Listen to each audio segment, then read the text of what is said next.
In this video, I want to talk a little bit about the last measure of risk, right? Beta, and how beta relates to portfolio. This is actually pretty straightforward, okay?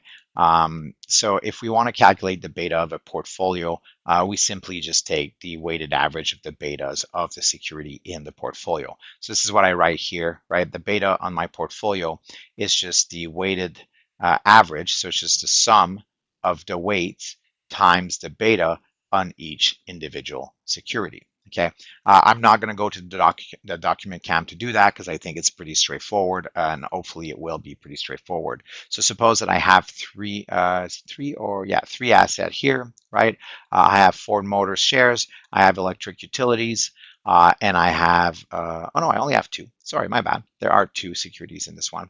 The beta on Ford Motors is 1.62 and the beta on electric utility is 0.57. I want to calculate, right, the beta on a portfolio made of 500 shares of Ford Motors and 700 shares of electric utility. In that case, what would I do? I would just calculate a weighted average. This here is the weight on Ford Motors, right? I bought 500 shares of Ford Motors, and each share is what price as 82.17. Okay, so this gives me how much money I invested in Ford Motors, and this is how much money I have invested total. So this is the weight that I invested in Ford Motors, and I multiply this by the beta for Ford Motors.